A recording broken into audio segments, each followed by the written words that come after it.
The problem of evil complaints. Original sin is unfair because it punishes us for what our ancestors did, and God shouldn't allow evil to exist. Let's start with the complaint. Original sin is unfair because God is punishing us for what our ancestors did. First of all, that's not what original sin is. Humans were created very good, Genesis 1:31, but our first ancestors misused their free will to revolt against union and intimacy with our God, who gave them everything, including life.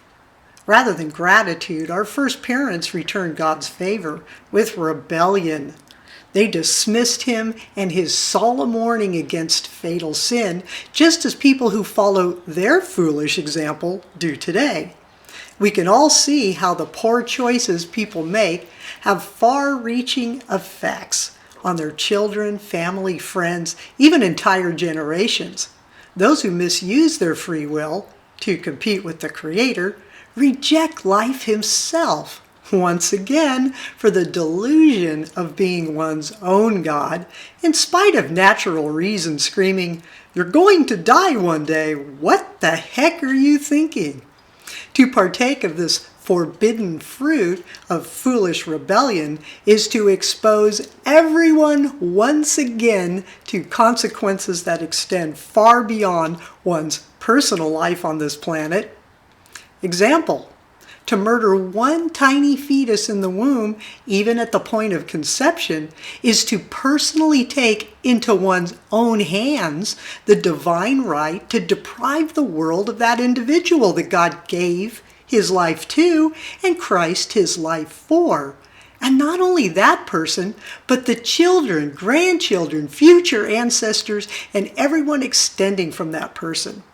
God, the baby, and everyone else pays the price for what the parents did, not because God is unfair, but because sin is unfair. We all know how the disordered actions of one can influence many and cause far greater suffering than the sinner could have imagined. What our first parents did was kind of like ignoring the warning labels and opening a forbidden vial of infectious contagions while standing in a pristine environment, i.e. the Garden of Eden. They polluted paradise, making everyone sick and all who come in contact with the infection sick too. Original sin is not committed, as those who claim it's unfair say, but rather contracted. It is not an act in itself, but rather a state, an inherited tendency to misuse free will, as we all do every day. As a result, human nature has become infected with sin, weakened, and wounded in the natural powers proper to it. Consequently, human nature has become subject to intellectual darkness, sinful inclinations, and the domination of death. See the Catechism 404 through 405. The darkening of the intellect leads to unbelief by squelching one's innate ability to perceive the divine. While still an atheist, C.S. Lewis put it this way: "I do not believe God existed, but I was also very angry with him for not existing." Disbelief involves more than a soggy intellect. It involves a hardened heart. Such hardness refuses to submit to the divine law of love by rejecting its source and replacing it with a self-dominated man-made version. Since the fall, humankind has longed for a savior. We love stories and movies about superheroes: Batman, Spider-Man, Superman, Wonder Woman, and all sorts of superhuman characters that remain strong in the natural powers proper to them. But so often we forget that Jesus is our true superhero. God entered into the sufferings of humanity in the person of Christ in order to show us what perfect love looks like, and to elevate weakened humanity, should we choose to accept it, in himself. Want superhuman powers, justice, love, goodness, happiness, and everlasting life? He's the Superman/God. He saves us and For all those who have suffered without cause, he can more than compensate us.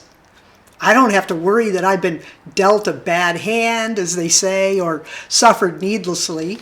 The victory over suffering, sin, and death has already been won by Christ. It's just playing itself out in earth time.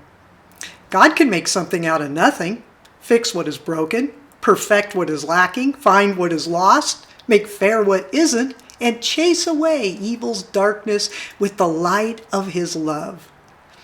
In line with the rules of science, which aren't really rules so much as recognized systems of patterns to which God is not beholden, Christians understand that death is not the end, but rather a transformation into eternity. To argue for death and against Christ's offer of eternal life with him is utterly illogical to those who have received understanding. Why would any sane person argue to make death his reality when God's mercy is greater than sin and free for the asking? Oh, that my dear atheist friends would stop railing against the divine spark that's being smothered within them and allow themselves to be transformed into who they were divinely appointed to be. But such is the nature of love, always allowing the freedom to reject it, as sadly so many do. St. Paul says, I consider that the sufferings of this present time are not worth comparing with the glory that is to be revealed in us, Romans 8:18, and, quote, so we do not lose heart, for this slight momentary affliction is preparing for us an eternal weight of glory beyond all comparison, because we look not to the things that are seen, for the things that are seen are transient, but the things that are unseen are eternal. 2 Corinthians 4:16 through 18. Some reject God with the second argument. God shouldn't allow evil to exist, but since he does, either God is not all good, since he doesn't prevent it, or not all powerful, because he can't prevent it. This argument erroneously assumes that God cannot have a good reason to tolerate evil. Now let's have some fun and put your IQ to the test. Let's see if you're wise enough to solve the question that has confounded men for centuries. Using your incredible human intellect, ask yourself the following question, then pause the video until you've come up with a really intelligent answer. No jokes or snarky idioms. You have to have a well thought out answer. And don't start up the video again until you have your answer. Ready? Question. Why would an all-good, all-powerful God allow evil to exist? Now pause the video till you have your answer. Okay, did you picture yourself in terms of being a good parent, or perhaps a good boss, or in a position of authority that at times unfortunately requires disciplinary action? Think about it. Can you force your children to love you? And if you force them, would they? Can you force your students, your employees, or your tenants to be grateful for the lessons, the salary, or the home you provide? And if you could force them, would it make them grateful? No. You know darn well they're free to dislike you, and they're free to leave. But a good parent, boss, teacher, landlord, supervisor, commander, etc., understands this and that he or she can't prevent them. You can only continue to treat them fairly and hope they understand your actions as such. But if they persist in being disruptive, well, in all fairness, at some point they will lose what favors they had. Dishonor your parents and restrictions will follow. Abuse your boss and you'll lose your job. Break the terms of your lease and, well, you'll be moving. Okay, was this idea perhaps embedded in your answer? If not, before moving ahead, here's another hint. The abuse of free will is the definition of moral evil. When one sins, he is misusing his free will, which, in the short or the long run, produces suffering in one form or another. So you might be wondering, what then is evil? Good question. Let's start with what evil is not. Evil is not a thing or a being, and God did not create it. True. He created Satan, who does exist, the most beautiful of spirit creatures who, in his pride, considered equality with God something to be groped after. But in reality, evil itself is not a creature, as all creatures were created good. Evil is, rather, a state of non-being. But that doesn't mean evil doesn't exist. Evil is certainly real. Blindness is real, but it is not the inflammation that causes it. Rather, blindness is the absence of a good thing, sight. And not just absence, but privation of the natural powers proper to it. Your TV may not have sight, but that's not evil for the TV. It's not supposed to see you. Well, we hope anyways. But a person's eye is supposed to have sight. So the privation of good existing in something that's supposed to have it clues us in on what evil's about. In short, as God is the source of all life and happiness, when a person rebels against God, he merely rejects his own life and ultimate happiness. If you want to revise your answer to why would an all-good, all-powerful God allow evil to exist, now's the time to pause the video. Otherwise, here we go with the answer. Our all-good, all-powerful God allows evil to exist. Why? Because he allows free will in order to allow love. Huh? You ask? Good question. God has given human souls free will, which he allows in order to allow love. For love involves what? A choice. How so? Well, properly ordered love, that is real love, is a free will choice, not an emotion as many today see it. Emotions may certainly accompany love, but in reality, love is a selfless choice to desire and do what is best for its beloved. But love always respects the free will choice of the beloved to refuse that love. But still some wonder, if the origin of evil is free will, and God is the origin of free will, then isn't God the origin of evil? Excellent point. So that you answer the question yourself, I'll ask you a question. Are parents the origin of their children's rebellious choices because they're the origin of their children? No. Like a good parent, the all-powerful God gives us a share in his power to choose freely. Would we prefer he had not made us human beings in his image, but robots instead? Are you still struggling with getting God off the hook for permitting evil? Well, understand that we don't need to get God off the hook, because Christ is the hook. He's the shepherd's hook that draws us fuzzy-headed little guys to safety. So quit bucking and get with the program, all you straying goats who run amok in the mud and then foul the drinking water for everybody else with your little dirty hoofs. Well, what's with hell? The goats snort. A loving God wouldn't send someone to hell.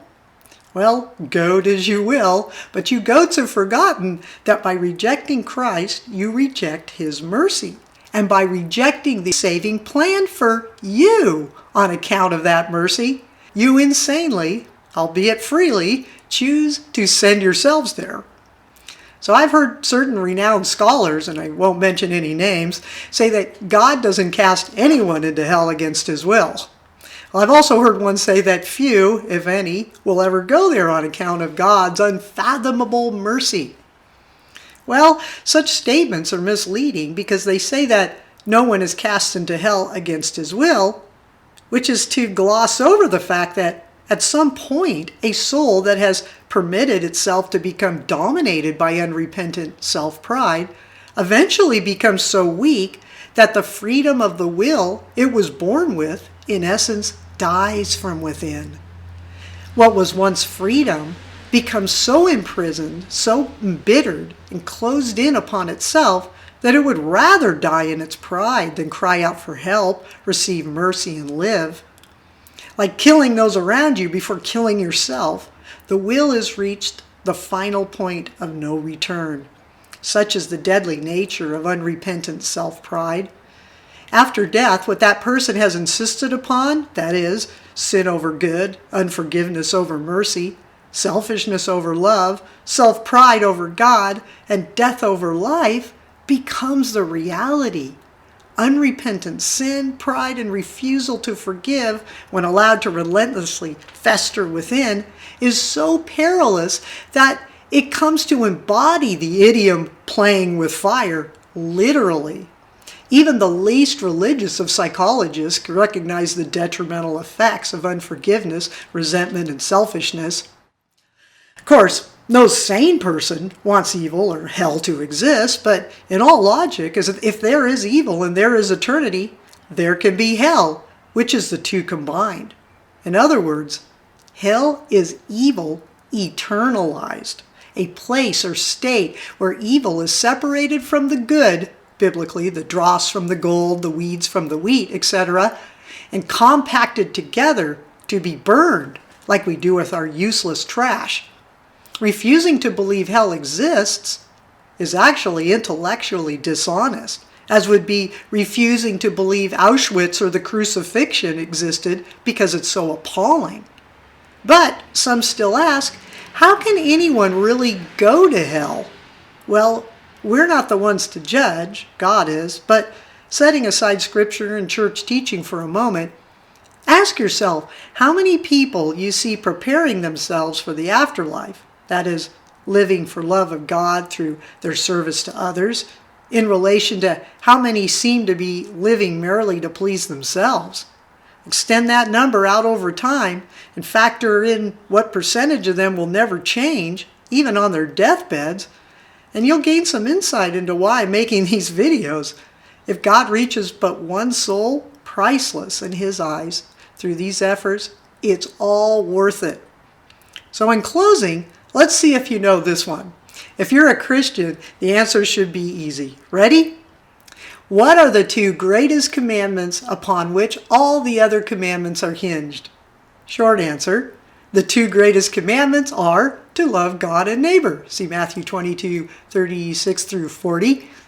But a person must have free will in order to freely choose to love God and His creatures, us humans.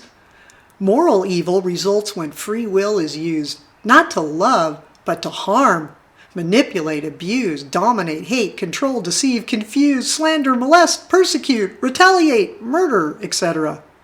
Notice, however, that through the evils of this world, true love finds opportunity to mature, to grow in the virtues of compassion, charity, and mercy.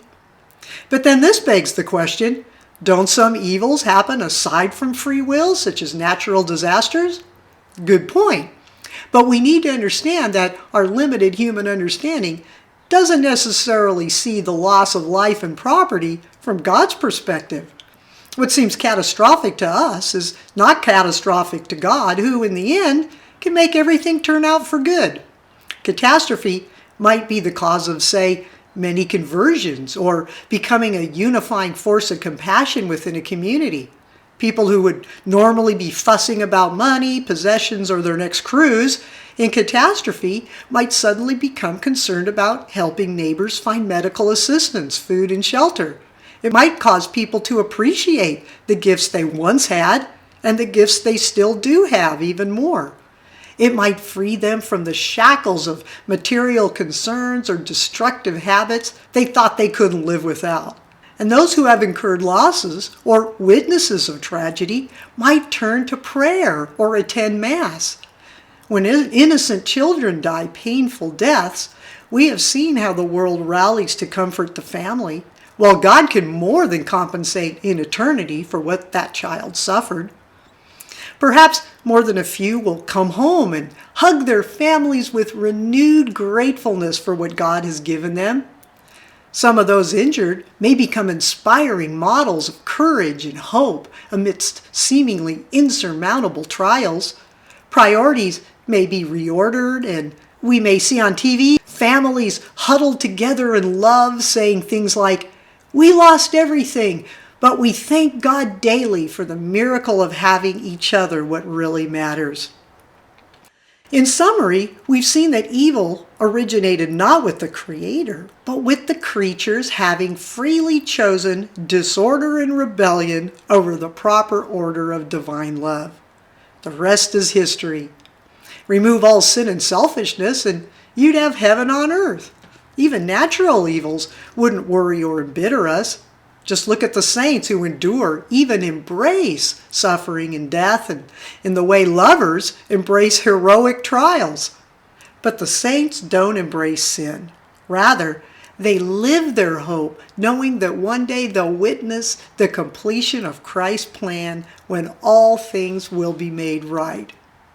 Evil will continue to thrive alongside the good till the time of its demise, just as the dinosaurs died off, leaving a planet hospitable to humans, and plants died and nourished grazing animals, and animals give their lives to provide food for our tables, and species and civilizations come and go. Scientists, even atheists, recognize that our world is in a constant state of flux, as water evaporates into vapor and returns again as rain. But in reality, you've never actually met a mortal being. We are, in essence, embodied souls incubating on this fertile and nourishing womb we call Earth. And during our time here, hopefully, we are good students learning our lessons about gratitude, love, and mercy as we prepare for our ultimate destiny, fulfillment of what we were created to be, in union with God and perfected in that garden paradise we call heaven. May the good Lord enlighten and inspire us as we become who we're designed to be, together in union with the one who loved us first. And I'll see you in the next video. Bye-bye.